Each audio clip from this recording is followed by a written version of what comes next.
Bueno, por supuesto que vamos a hablar de tu libro y solo de tu libro, pero antes tengo que hacerte todavía alguna pregunta sobre este trance por el que has pasado. Bob Dylan, con el cual tú, por cierto, has tenido al menos 2 veces en tu vida alguna relación, ¿no? Una vez le cantaste el Happy Birthday to You. No, ese fue a George Harrison. Ah, ese fue George Harrison, es verdad. No, a Bob Dylan te lo encontraste en una barbería de la calle Almirante. Claro, era imposible. Yo lo admiraba mucho y me tenía preparada mi frase en inglés y él pasaba por allí. Pero yo estaba en una situación imposible, con ese babero blanco y el tufo aquí puesto y unas mariquitas detrás de mí revolucionando. Así que yo lo miré a los ojos y vi en sus ojos y decía, ¿y este imbécil quién carajo es? Y ya no le dije nada. Bueno, te sacaba de relucir a Bob Dylan porque Bob Dylan, que pasó por un trance también de casi muerte, cuando salió del trance escribió una canción muy dramática, que no tenía nada que ver con su obra anterior, Time Out of Mind. ¿La recuerdas? Sí, me recuerdo muy bien. ¿A ti, tú entiendes por qué hizo eso Bob Dylan? ¿A ti te ha pasado algo parecido? Lo entiendo. ¿Has encontrado un sentido diferente a la existencia? Fíjate que ha sido mi principal maestro. Sin embargo, no comparto para nada su lado, creo que alguna vez lo hablé contigo, su lado metafísico, que tú compartes más, su lado de la indagación en el misterio. A mí una chica que conozco mucho y que me conoce mucho, que creía mucho en muchas cosas, cuando me fue a ver al hospital me dijo, ¿has pensado en Dios? Y le dije, me temo que no. Sigo siendo igual de terreno. Sí me ha cambiado mucho la vida, en el mismo sentido que antes, en el sentido que considero que es lo único que hay y hay que conservarla, aunque sea en alcohol o como sea.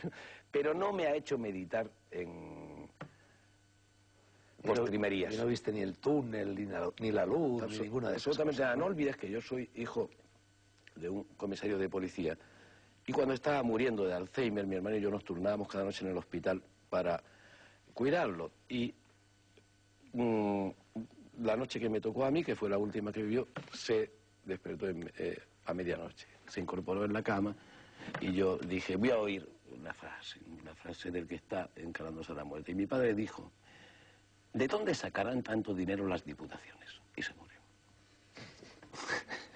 Puedes reírte. Claro, ¿por qué no? Hay que reírse de eso.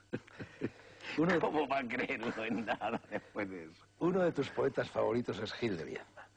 Gil de Viedma tiene ese poema celebérrimo donde, en fin, nos cuenta que en un determinado momento se dio cuenta de que esto de la vida iba en serio. Eso que sí la vida iba en serio, uno lo empieza a comprender más tarde. Como todos los jóvenes, yo vine a llevarme la vida por delante. Sí te diré en serio, por mucho que decirlo me duela, en los cojones del alma, como decía otro poeta de Alicante. Vallejo. Sí te diré que el verso que sí tengo ahora en la cabeza de Gil de Viedma es ahora que de casi todo hace ya 20 años. De este libro hace más de 20 años. En realidad, yo creo que el soneto más antiguo fechado es del 69. Sí. Y no es mal año. No es mal, bueno, es el año siguiente a un año bueno, que no es mal número, mejor, ¿no? No es mal número. No es mal número. Y tú has dicho que muchos de estos sonetos eran sonetos de circunstancias, de bodas, de bautizos, de banquetes. De pronto tenía como 35 o 40 que no pretendían más que ir a celebrar el cumpleaños de un amigo y hacer... A mí me gusta mucho esas celebraciones de los poetas a la antigua usanza, que se hacían homenajes en la Rana Verde de Aranjuez y salían en las fotos, ¿no? O en los bajos del Gijón o donde fuera. Me parece que esas cosas siguen vivas en Latinoamérica y en España nos hemos convertido en una especie de anglosajones con eso de lo peor, que no se toca, que no se besa, que no se homenajea. Que no... me encantaban esas cenas. Entonces yo iba a las cenas de mis amigos o a lo que fuera, o a una novia o tal, y le escribía un soneto escrito en media hora, absolutamente lleno de ripios que no pretendían ser otra cosa más que ripios y calentarle el corazón a alguien. Cuando tuve 40 y tantos se me ocurrió el título Ciento volando, que yo no sabía entonces, me lo dijo Luis García Montero, que ya era un título anterior de un libro de Gabriel Celaya y Amparichu Gastón. Sí. Entonces yo creía que era el mejor título de poesía del mundo, lo sigo creyendo.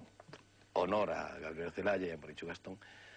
Y pensé que el título era tan bueno que merecía llegar a 100. Ese fue mi mal, puesto que entonces rellené demasiados y escribí demasiado deprisa, ¿no? En realidad es tu segundo libro, quizá no es tu segundo libro, es tercero, cuarto, quinto, pero tienes un libro que yo no he conseguido encontrar, publicado libro de poemas me refiero, publicado en 1986, que se titulaba De lo cantado y sus márgenes. Sí. En la colección Melló Amarillo. Yo te lo voy a mandar, Luis por García puesto que lo Montero, reeditan ¿no? estos días, y no es en realidad un libro de poesía, es Luis García Montero dirigía, no sé si dirige, una maravillosa colección y me insistió muchísimo en editar. Entonces yo escribí, se llama De lo cantado y sus márgenes, con propiedad, puesto que son las 3 o 4 canciones que yo consideraba más dignas de ser leídas sin música, más cosas que se habían quedado sin llegar aún a ser canción o sin llegar aún a ser poema. Y eso es un librito de 25 poemas, creo, que te mandaré en cuanto... Bueno, y este librito anduviste por ahí presentándolo en noches de farra con Rafael Alberti, Javier Gea y Benjamín Prado, ¿no? Sí, es que eso era francamente divertido, puesto que yo no pretendía ser nada, pero sí me dijeron que el libro más vendido de la colección era el mío y después de Rafael Alberti. A mí me daba tanta vergüenza y por otro lado tanto orgullo. Y eran los años esos de Alberti maravillosos, pre-Asunción Mateo. Yo no conozco a Asunción Mateo, es decir, no le clavaré ningún puñal aquí. Pero si cenábamos con Alberti... Ya hemos tenido bastante con Vicente, sí. Manolo García Piñón. De injustas literarias ya bastan. Sí, Joaquín. Y no, realmente íbamos a hacer una lectura y Alberti hacía una cosa maravillosa que cuenta ahí Luis García Montero, que es que, cosa que a mí me encantaba, porque me parecía que debería andar rondando entonces los 90 años, y tenía una maravillosa coquetería, y tenía un amor a la vida tal que peleaba por cada espacio de terreno. Así que le decía a Benjamín Prado, claro, ahora vendrá Joaquín con la guitarra, se pondrá a cantar y a mí no me harán ni caso. No te preocupes y tal. Llegaba yo, naturalmente, sin guitarra, y decía Rafael, Joaquín, ¿no te has traído la guitarra? Y decía yo, no, Rafael, se trata de una lectura de poesía y tal. Y decía, muy cruelmente y muy maravillosamente, decía, pues, haces mal, porque lo tuyo es mejor cantado. Y a mí me parecía maravilloso que siguiera peleando por cada milímetro de terreno. Un profesor, Andrés Soria Olmedo, en un libro que se llama Literatura en Granada, 1898-1998, menciona Tragaluz. Supongo que es una revista de cuando nosotros los de entonces aún éramos los mismos. Aún éramos los mismos. Era una revista que dirigía Álvaro Salvador, que es otro poeta maravilloso de Granada y otro corrector de ese libro al que le debo más cosas de las que él cree que yo sé que le debo. Y dirigía una revista, había dos revistas, una era Poesía 70, que cerraron por un dibujo de Aute con un coño en primer plano en la época, y que la dirigía Juan de Loxa, y la otra era Tragaluz, donde yo empecé a publicar, que la dirigía. Poemas siempre. Sí, siempre poemas. Yo entonces cantaba a la guitarra como cantaban casi cerca de la Tuna, o a Paco Ibáñez, bueno, casi cerca de la Tuna. Estuve un año en la Tuna con mi amigo Marce, nos fuimos y nos apuntamos a la Tuna. Pero yo escribía poesía, yo no pensaba ser cantante, yo pensaba ser un poeta de instituto de francés de Baeza, como Machado. No, instituto de francés no, de francés. Bueno, este libro solo tiene un defecto, Joaquín. Me habías prometido yo creo que me ibas a dedicar un soneto, y no está el soneto dedicado a mí. Tienes toda la razón, no me pegues.